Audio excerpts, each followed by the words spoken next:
Okay, so Python is a mature programming language. A lot of people seem to have an idea that it's like the new kid on the block, but it's actually 4 years older than Java, which, as we all know, is an enterprise dinosaur. No offense to any people present. It's also the fastest growing major programming language today, and a lot of that is attributable to its huge use in data science. It has just been really strongly adopted by the data science community. Probably only R, which is a language specifically for statistics, comes close to as commonly used a language for statistics. So again, I wanted to show a little bit about what it looks like.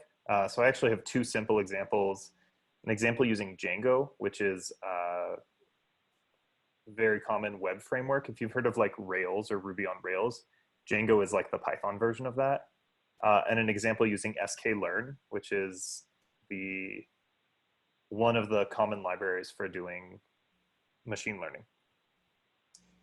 So Python prides itself on being very readable. This is a function to accept a date and figure out the nearest Monday. So if we are Thursday or later, I think is what that says. No, that must be Friday or later because 0 is Monday. Then next Monday is closer. Otherwise, the previous Monday is closer. And if you worked it out on a napkin, you could probably convince yourself that this is correct. And if you've never seen Python before, you probably understand what this code is doing anyway. That's not an accident. That's very much because of the design of Python. Here's another small example. It's a little more complicated. It happens to be parsing out an email message. So this is my Django example. Just another example of what it looks like. I don't want to go into too much of what the purpose of this code is doing. And then here is a machine learning example. In this case, it's making a support vector machine to classify and predict handwritten digits. So it accepts a picture of a handwritten number, like maybe from an envelope being mailed through the US Postal Service, and it will tell you, is this a 9 or an 8, or what number is it? And the code is fairly short for what it does. The key here is that we actually have the correct answer for some of these things. And so it uses the machine learning model of, here's these ones, I'm going to tell you the answer. Figure out what's similar about all the 8s and what's similar about all the 2s. And now here's all these ones where I'm not going to give you the answer. Can you tell the 2s from the 8s? So what are its values? You might not have known that programming languages have values, but they often do. And usually they take on the values of their creators. So in this case, Guido van Rossum is the creator of Python. And he says that you primarily write your code to communicate with other coders, and only to a lesser extent to impose your will on the computer.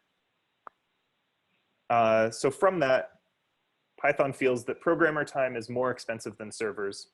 So the language is optimized for being easy to understand and easy to write, and very expressive. You can express a lot of ideas with it.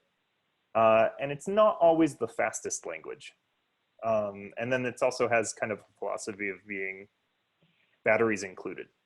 So if there's something you need to do, maybe you need to parse emails, that's going to be included. Maybe you need to do machine learning.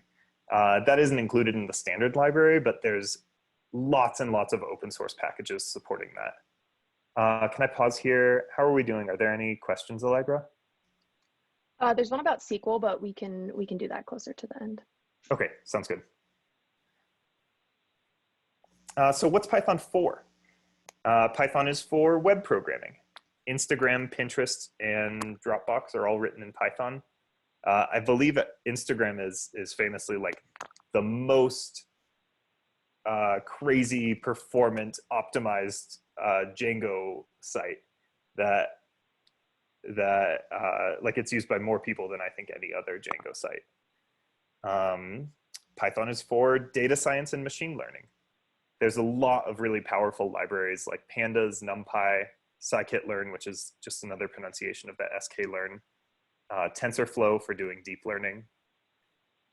Python is used in ETL, or extract, transform, load workflows, often because it tends to make a good glue language.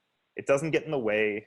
It's pretty quick to develop, but it also supports tests. It has a good module structure, and it's enough of a real language to kind of allow you to grow and not. With some languages like Bash, you can often end up just getting overwhelmed by the complexity of the language because it was designed to do quick things, not designed to do big things. It's also good for one-off shell scripts and build pipelines. And in my opinion, it's a good default choice for most things. Google's attitude, early Google at least, was we'll use Python where we can, we'll use C++ where we must. C++ being a significantly faster programming language, but one that is more error prone and confusing to write. And teaching, Python also makes a great first language. I have taught several beginning programming classes using Python, and I think it went pretty well. What isn't it for? Python wouldn't be a good choice for GUIs, graphical user interfaces that you expect a user to install on their computer, though Dropbox did manage to do this. It's not good for real-time systems like high-frequency trading, an internet router, or an automated driving system. It's just not going to be fast enough. Embedded systems or IoT, largely for the same reason. And finally, if you have code that needs to run in the browser, you're going to be stuck with JavaScript or a language that compiles to JavaScript. And Python is not a good choice for that. There are attempts to make it run in the browser, and none of them work very well in my experience. There's a Python 2.3 thing. There was like a big split with a rocky transition. If you do Googling, like, what should I learn? You may see some old articles recommending to learn Python 2. At this point today, you should definitely learn Python 3. There is no real reason to start your Python education with the old version. It's end of life. It's no longer receiving security fixes. It's still around because many operating systems did use it for glue code. So they are kind of going to be stuck with it until they can get rid of or translate that code into Python 3. Yeah, let me go back one slide and just, are there any questions before we move on to the first use case? Yeah, there's one about asking, should the database architecture differ between SQL and Python? Got it. So Python is not a database language. You can talk to a database in Python, but usually you're going to have a database in SQL or maybe in some not quite as good database. And when you define the structure, there are tools to let you define that structure in Python, things like SQL Alchemy or Django ORM. Those work very well. If your developers want to use them, go for it. There's also tools to define your database structure in SQL, but you wouldn't ever use, you wouldn't use Python as your database. It tends to need something external for any persistent data. Great.